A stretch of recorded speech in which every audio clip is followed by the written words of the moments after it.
everyone, welcome back to the channel. I wrote a blog this week about kids taking trips to the school library.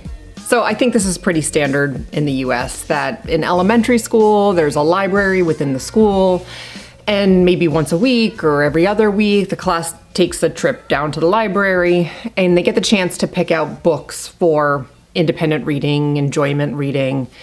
They kind of get the freedom to pick what they want. And I was thinking back on my own experiences as a kid and what I've observed with both my children.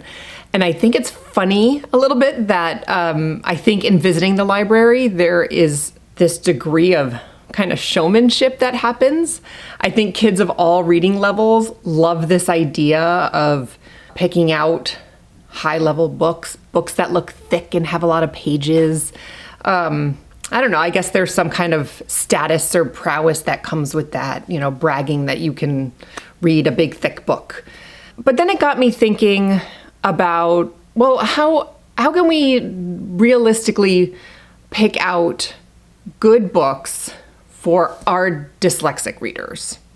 So my daughter goes to the school library, she picks out whatever book she wants, and it's totally fine. I don't care what she picks.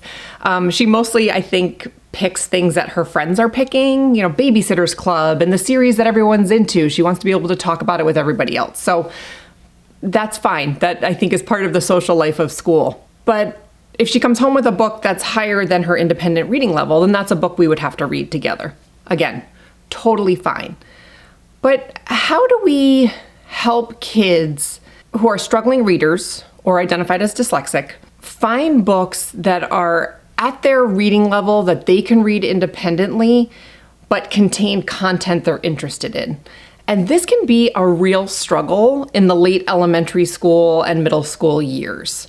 So, you know, a 5th or a 6th grader who might be struggling to learn to read will need text that's simplified, vocabulary maybe that's decodable, but those books don't necessarily contain the content that they're looking for. And God forbid they be perceived as reading baby books in front of their classmates. That would just be mortifying for them. So I wanted to introduce you to this concept, in case you didn't know, of something called high-low books. High-low books are books that have high interest, engaging content. You know, the tweens and teens are looking for adventure and fantasy and mystery and maybe biographies. And it provides those things, but with sentence complexity and vocabulary that's appropriate for lower reading levels. So you can find high-low books online if you just Google high-low books. And I will put this in the description box so you know what to search in the Google search. I will also put a link to my whole blog about this. But look for high-low books. That may be a really good way to get your middle, older elementary, and middle school kids a little more engaged in reading in a way that they can do independently. I hope you found this short little video helpful.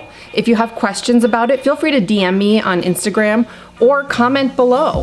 And if you did find this video helpful, please share it with your friends, other parents who might find it helpful. Be sure to like the video, subscribe to the channel, and click the bell so you get notifications for new videos. All right, until next time, bye parents.